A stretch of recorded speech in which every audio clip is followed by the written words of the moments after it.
Hello दोस्तों और स्वागत है आपका टोटल प्रेप यूपीएससी चैनल में, जिसमें आज यानी कि 31 अगस्त की बहुत ही इंपॉर्टेंट ये न्यूज़ हम अब इस वीडियो में कवर करेंगे। देखिए, एज सच ये एक पर्टिकुलर कॉलम है, 4 कॉलम की ये न्यूज़ है इंडियन एक्सप्रेस में, लेकिन ये न्यूज़ इतनी ज़्यादा डेंस है, इतने ज़्यादा इसमें इकोनॉमिक्स के कीवर्ड घुसे हुए हैं कि इस एक न्यूज़ के लिए मैंने 3 वीडियोज़ बनाई हैं। जिन्हें इकोनॉमिक्स का कुछ भी नहीं पता होगा, मुझे उम्मीद है, मैं कोशिश करूंगा उन्हें भी ये पूरी न्यूज़ को मैं अच्छे से समझा दूं।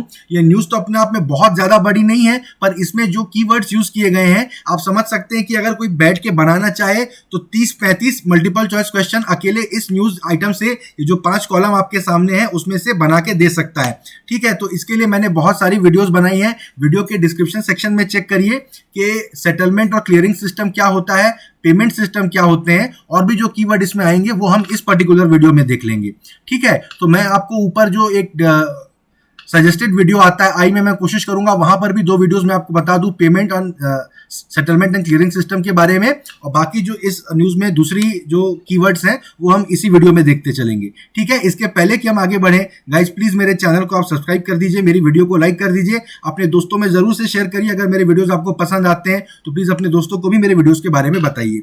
ठीक है, चलिए चलते हैं। क्या बता रहे हैं यहाँ पे, government and financial sector regulatory agencies. पहले फाइनेंशियल सेक्टर रेगुलेटरी एजेंसीज कौन है? हमारे देश में 5 फाइनेंशियल सेक्टर रेगुलेटरी एजेंसीज हैं। ठीक है, जिनके बारे में आप डिस्क्रिप्शन सेक्शन में चेक करिए, मैंने अलग से वीडियो बनाकर डाल दिया है। ठीक है, वो क्या कर रही हैं रेगुलेटरी एजेंसीज? वो they are examining and strengthening क्या चीजों को? Settlement and clearing systems. ये क्या होते हैं सेटलमेंट एंड क्लियरिंग सिस्टम? इनका मैंने सेकंड अलग वीडियो बना दिया है, वो आप डिस्क्रिप्शन में चेक कर लीजिए, या ऊपर आपको सजेस्टेड वीडियो में भी आ रहा होगा। ठीक है, तो उसको आप पूरा देख लीजिएगा। ठीक है, इसके बाद के कीवर्ड्स आपको इसी वीडियो में मिल जाएंगे। ठीक है, तो जो रेगुलेटरी एजेंसीज हैं वो सेटलमेंट और क्लियरिंग सिस्टम को स्ट्रांग बनाना चाहते हैं in various segments of the market. क्यों? क्योंकि ये स्ट्रेस टाइम्स है, इस समय वो ऑर्डरली फंक्शन करे। ठीक है, ये स्ट्रेस टाइम्स कैसे हो गए भाई? क्या स्ट्रेस हो गया मार्केट्स को?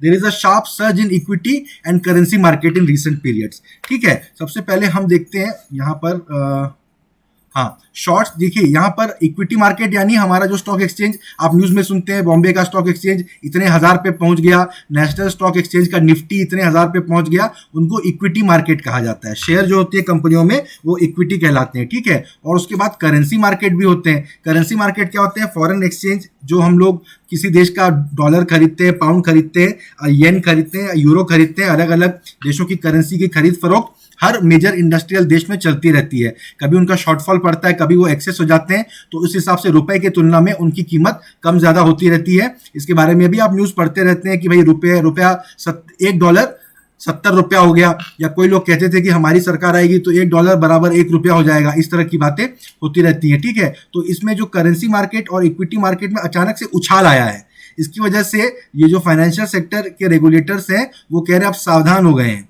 क्यों सावधान हो गए हैं? कि जो अचानक से उछाल है वो किस कारण से आया है कि दुनिया भर में जो देश हैं वो अपने इकोनॉमी में लिक्विडिटी बढ़ा रहे हैं, करेंसी बढ़ा रहे हैं। ठीक है, क्योंकि these are tough times economically, तो हर मार्केट रेगुलेटर चाहता है, हर सेंट्रल बैंक चाहता है कि हमारे देश में जम के लोन बांटा जाए ताकि इकोनॉमिक एक्टिविटी बूस्टर की जाए। तो वो पैसा बांट रहे हैं, वो पैसा लेकिन लोग आके यहाँ इंडिया के मार्केट्स में लगा दे रहे हैं। ठीक है, जिसकी वजह से यहाँ पे उछाल आ गया करेंसी मार्केट और शेयर मार्केट में। किसी दिन कुछ उनकी सरकार ऐसा अनाउंस कर देगी, वो एक मुश्त पूरा पैसा निकाल के ले जाएंगे, तो मार्केट क्रैश कर जाएगा। तो मार्केट कुछ बहुत ज्यादा क्रैश ना कर जाए, इसके लिए उन्होंने बहुत सारे कदम उठाए हैं। ठीक है, तो यहां पर देखिए पहली बात वो कर रहे हैं कि कुछ सेकेंड ऑर्डर इफेक्ट्स हो सकते हैं कोविड-19 पेंडेमिक के ऑन द फाइनेंशियल सेक्टर।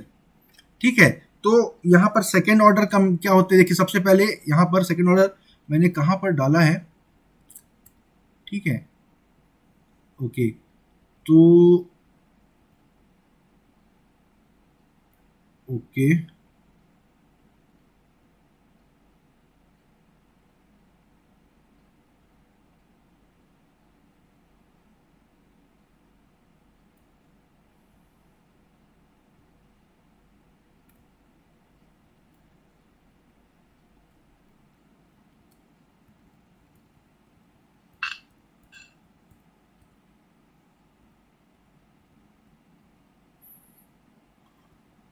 हाँ, every action has a consequence and each consequence has another consequence. ठीक है, इसको ऐसे समझिए, हर चीज का कोई नतीजा निकलता है और हर नतीजे की वजह से एक और नतीजा निकलता है। तो जो नतीजे की वजह से नतीजा निकलता है इसको सेकंड ऑर्डर इफेक्ट्स बोलते हैं, ठीक है।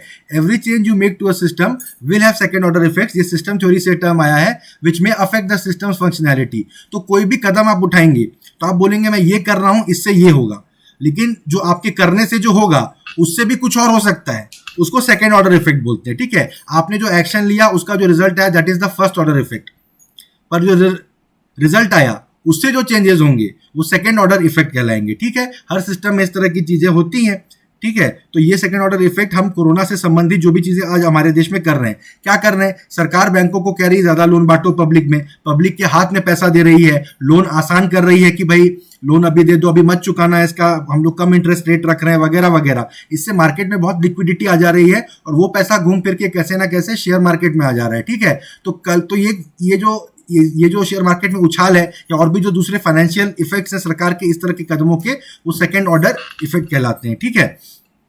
फिर वो क्या कह रहे हैं कि we are strengthening the margin rules for trading. क्या कर रहे हैं भाई, सेकंड ऑर्डर इफेक्ट आप बोल रहे होगा तो इसको रोकने के लिए आप क्या कर रहे हो, तो मार्जिन रूल फॉर ट्रेडिंग को आप चेंज कर रहे हो और शॉर्ट सेलिंग रेगुलेशंस को आप चेंज कर रहे हो, ठीक है। देखते हैं शॉर्ट सेलिंग क्या होता है। It is a fairly simple concept. Short selling यानी कैसा, थोड़ा ध्यान से समझिए। मैं शेयर अभी बेच रहा हूं, कल खरीद लूंगा, इसका क्या मतलब है, पहले बेचूंगा फिर खरीदूंगा, जो मेरे पास है नहीं मैं बेचूंगा कैसे, बेचने के बाद खरीदना क्या होता है, वो मार्केट में होती है सब चीजें शेयर मार्केट में। तो समझिए कोई शेयर अभी 20 रुपए का बिक रहा है, ठीक है, लेकिन मैं ऐसा फोरकास्ट कर पा रहा हूं कि एक महीने के बाद यही शेयर 15 रुपए का बिकेगा, कुछ है जानकारी मेरे पास, तो मैं वैसा कर रहा हूं, तो मैं अभी बेच देता हूं उसको 20 रुपए में, मेरे पास पैसे आ जाएंगे और मैं अभी वादा करता हूं कि एक महीने के बाद मैं 15 रुपए के रेट पे इसको खरीद लूंगा। एक महीने के बाद मैं खरीद लूंगा, बेसिकली जिस भी रेट पे बिके एक महीने के बाद इस तारीख को मैं खरीद लूंगा। उस तारीख को एक महीने के बाद अगर वो 15 रुपए पे बिक रहा होगा और मैं खरीद लूंगा, ठीक है, मुझे 5 रुपए का मुनाफा तो हो गया। लेकिन उस दिन अगर वो 21 का बिक रहा होगा तो मुझे 21 में ही खरीदना पड़ेगा, फिर मुझे 1 रुपए प्रति शेयर का घाटा भी हो जाएगा, ठीक है। लेकिन शॉर्ट सेलिंग एक तरह का जुआ है, स्पेकुलेशन है, मार्केट में बहुत चलता है और इससे क्या है कि स्टॉक्स की लिक्विडिटी बहुत बढ़ जाती है। स्टॉक्स, आप वो भी स्टॉक बेच रहे हो जो आप खरीदे नहीं हो, ठीक है, और जो स्टॉक ऐसा लग रहा है कि कल को गिरने वाला है उसमें भी खरीद बेच चल रही है, आप देख रहे हैं। तो जो कि ऐसा स्टॉक है जिसकी प्राइस गिरने वाली है उसको तो कोई हाथ भी ना लगाए, लेकिन लोग ऐसा बोल के कि वो गिरने वाला है उसको खरीद रहे हैं, बेच रहे हैं, तो स्टॉक में एक्टिविटी बढ़ रही है, तो इसलिए लोग इस चीज को अलाउ करते हैं, प्रमोट करते हैं, ठीक है। करेंसी मार्केट की हम लोग बात कर रहे थे। देखिए, तो फॉरेन एक्सचेंज मार्केट या currency trading market in India, it is a place for exchange for trading of international currencies, जो कि हमने बात की। फिर करेंसी फ्यूचर्स भी लोग ट्रेड करते हैं, फ्यूचर में क्या रेट होगा उसके हिसाब से इतने रेट होगा तो मैं इतना खरीद लूंगा, ऐसा करके फ्यूचर्स एंड ऑप्शंस, वो खैर बहुत ज्यादा डीप में जाना हो जाएगा शेयर मार्केट के, तो फ्यूचर्स एंड ऑप्शंस ऐसा करके उसको बोला जाता है, ठीक है। बाकी अब रमेश सिंह की बुक के पीछे जो ग्लॉसरी ऑफ टर्म्स है उसमें आप जाके पढ़ सकते हैं। तो यहाँ पर जो हमने बात की करेंसी ट्रेडिंग मार्केट की, वो तो अब हम समझ गए कि वो क्या होता है, ठीक है। अब न्यूज में चलते हैं। तो एक तो देखिए शॉर्ट सेलिंग रेगुलेशन की हमने बात की, मार्जिन रूल्स की अब हम बात करेंगे, है ना। तो मार्जिन रूल क्या होता है, आइए देखते हैं। मार्जिन क्या होता है, देखिए, आप शेयर मार्केट में आप जो भी ट्रेडिंग करते हैं किसी ब्रोकर के थ्रू ट्रेडिंग करते हैं, ठीक है। तो ब्रोकर जो है जनरली वो एक आपसे अपफ्रंट अमाउंट ले लेता है कि प्रति शेयर आप जो बेचोगे ना तो उसमें 2 रुपए मैं रखूंगा या 1% मैं रखूंगा, ऐसा करके जाता है, ब्रोकर रख लेता है। अगर आपका बैंक में डीमैट अकाउंट है तो उन लोग भी 1% जनरली रखते हैं। कुछ इस तरह के ऐप है जैसे ग्रो, GROWW, आजकल वो आए हैं, वो कह रहे हैं कि वो नहीं लेते मार्जिन वगैरह, तो पता नहीं वो कैसे फिर कैसे वो अपना खर्चा निकालते हैं, पर ऐसा कुछ होता है। लेकिन कई लोग क्या कहते हैं कि मार्जिन के लिए मैं तुमको पैसे नहीं देता, मैं तुमसे कह रहा हूँ 100 शेयर तुम खरीद रहे हो ना, 1 शेयर तुम रख लेना, वही तुम्हारा मार्जिन हो गया। जब हम बेचेंगे तुम भी बेच देना, तो तुमको उसमें प्रॉफिट मिल जाएगा, जो भी है तुम उसको अपना मार्जिन समझ लेना। तो क्या करते हैं कि वो shares can be placed as margin to claim derivative trading limits, ठीक है, जो मैंने आपको अभी बताया। तो ब्रोकर को एक पावर ऑफ अटॉर्नी रहता है। जब आप फोन पे आपसे बात करते हैं वो कि सर इतना इतना रेट चल रहा है, आप क्या बोलते हैं, खरीद रहे हैं, आप बोलते हैं हाँ खरीद लो, तो आपके अकाउंट से वो चीजें वहां पर आपका वॉइस रिकॉर्ड किया जाता है। कल को आप पहुंचो कि मैंने तो बोला ही नहीं था बेचने के लिए, आपने कैसे बेच दिया, तो रिकॉर्ड रहेगा कि आपने बोला था फोन पे कि हाँ भाई बेच दो, या मैंने बोला नहीं था खरीदने तो कैसे खरीद दिया, तो आपका रिकॉर्ड रहेगा कि आपने बोला था कि हाँ खरीद लो, ठीक है। तो आपके बिहाफ पे उन लोग कर देंगे, आपके डीमैट अकाउंट से पैसे ब्रोकर ही ट्रांसफर खरीद फरोख्त कर लेगा।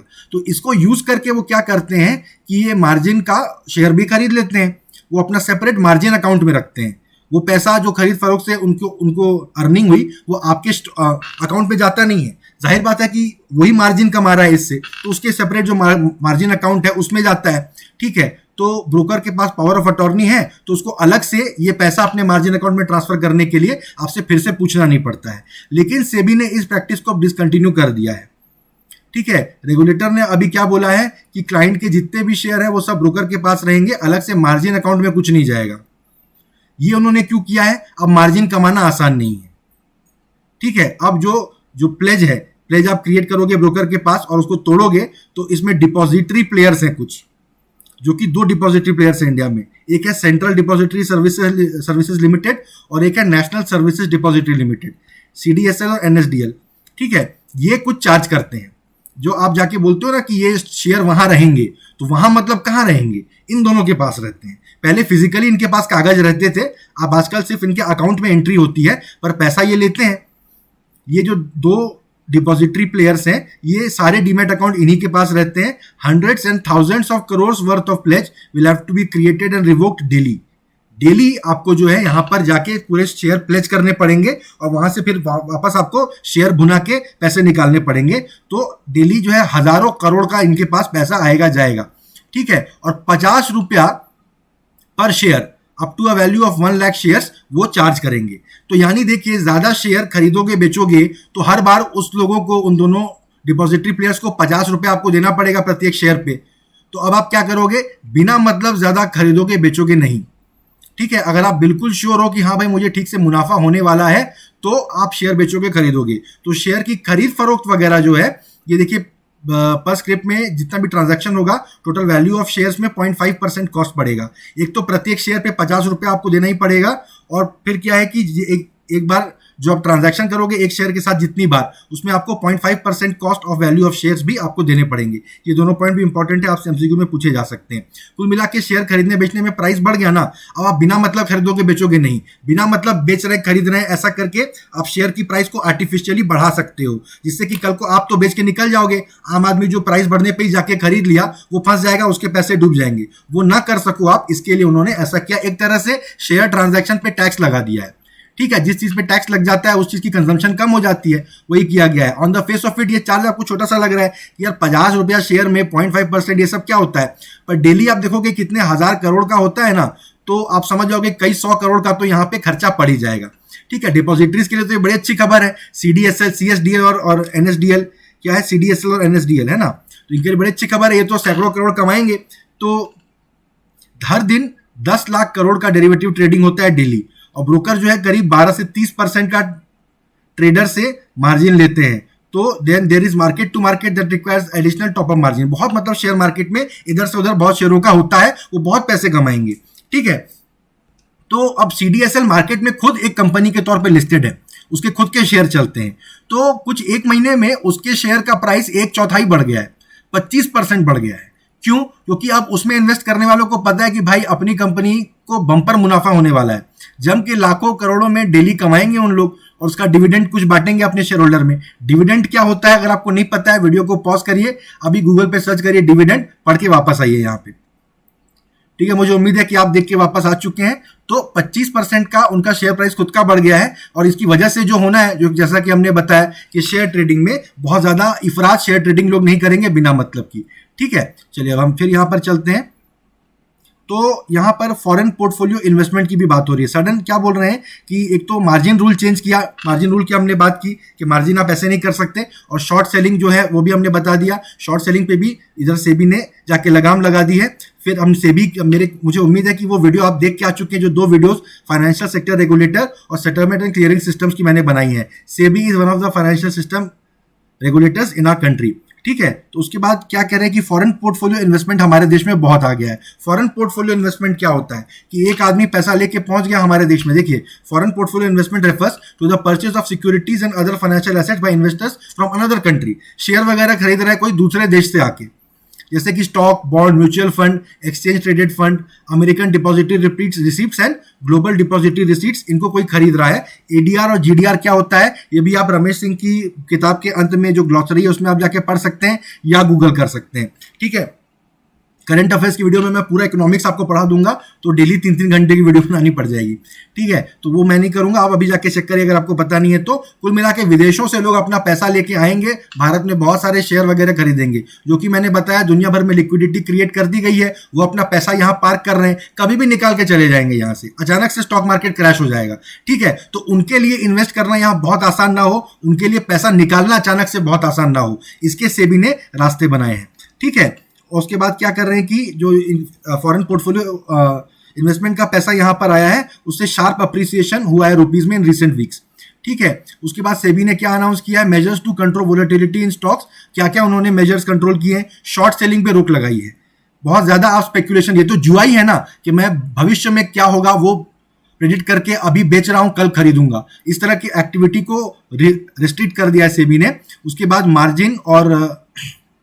मार्जिन बढ़ा दिए और मार्केट वाइड पोजीशन लिमिट की है for future and option stocks among others, ठीक है। तो मार्केट वाइड पोजीशन लिमिट क्या है, it is the maximum number of open positions allowed across all future and option contracts of the underlying stock. जैसे कि मान लीजिए एक स्टॉक के लिए मैंने बोला कि रिलायंस जो है वो आने वाले दिनों में उसकी वैल्यू 10% घटने वाली है, ठीक है। ऐसा करके मैंने करीब 1 करोड़ रुपए मार्केट में लगा दिए। फिर मैं दूसरी तरफ भी पैसा लगा रहा हूं कि रिलायंस की जो है वो आने वाले दिनों में मार्केट प्राइस 10% बढ़ने वाली है, तो वो करके भी मैंने 1 करोड़ लगा दिया। तो मैं सोच रहा हूं प्राइस बढ़े या घटे, तो दोनों तरफ जो है मुझे 1 करोड़ का पैसा लगा हुआ है, मुझे कुछ ना कुछ तो प्रॉफिट हो ही जाएगा, है ना। तो ऐसा करके मैं मान लीजिए कि बहुत सारे यहां पर मार्केट में पोजीशन क्रिएट कर देता हूं, तो बहुत ज्यादा जुआ हो जाएगा मार्केट के अंदर। हर कोई ऐसे 75 ओपन पोजीशंस लगा के बैठा रहेगा, मार्केट की हेल्थ के लिए ठीक नहीं है। तो मार्केट वाइड पोजीशन लिमिट क्या है, 20% of the free float market capitalization of a stock. यानी कि अगर एक स्टॉक के मार्केट में 1 लाख करोड़ है, तो उस स्टॉक वैल्यू है मान लीजिए स्टॉक मार्केट में, तो उस स्टॉक के सिर्फ 20,000 करोड़ तक के ही आप इस तरह के दावे खेल सकते हो। फ्यूचर एंड ऑप्शन में जाके आप पैसा लगा सकते हो, ठीक है। और डेरिवेटिव सेगमेंट जो है जहां पे फ्यूचर एंड ऑप्शंस वाला सब काम होता है, ये भी डेरिवेटिव्स क्या होते हैं आप पढ़ के रखिए। तो फ्यूचर एंड ऑप्शन का जो काम होता है उसमें हर शेयर अलाउड नहीं होता है, कुछ ही बड़े बड़े शेयर वहां पे अलाउड होते हैं, ठीक है। तो हमने देख लिया मार्जिन क्या होता है। जो उसके बाद हाँ, अब हम चलते हैं न्यूज में। मेरे ख्याल से न्यूज यहाँ पर खत्म हो रही है। तो यहाँ पर ये उन्होंने सेबी ने देखा, आप देख रहे हैं सेबी बेसिकली मार्केट में अंधाधुंध एक्टिविटी हो, बहुत खरीद फरोख्त हो, जुआ खेला जाए, स्पेकुलेशन किया जाए, इन सब चीजों पे रोक लगा रही है सेबी, ठीक है। फिर इस महीने क्या बात हुई थी, monetary policy committee. Monetary policy committee में 6 मेंबर होते हैं, एक आरबीआई के गवर्नर होते हैं, 2 आरबीआई के डिप्टी गवर्नर्स होते हैं, ठीक है। उसके बाद बाकी 3 लोग गवर्नमेंट के नहीं होते हैं, वो एक कमेटी द्वारा अपॉइंट किए गए होते हैं, जिस कमेटी में गवर्नमेंट की भी रिप्रेजेंटेशन होती है, ठीक है। कौन कौन उस कमेटी में होता है जो बाकी 3 मेंबर्स को अपॉइंट करता है, मेरी पुरानी वीडियोस में मैं कवर कर चुका हूं। आपको नहीं पता है तो अभी तुरंत गूगल करके देख लो, इंपॉर्टेंट है एमसीक्यू के लिहाज से। जो भी बातें मैं बोलता हूं अभी जाके चेक कर लो, वो एमसीक्यू के लिहाज से इंपॉर्टेंट है, इसीलिए बोलता हूं, ठीक है। वो उन्होंने क्या बोला था, market and fundamental seldom do a tango. Tango एक तरह का डांस होता है Argentinian, last tango in Paris एक बहुत ही फेमस फिल्म भी है।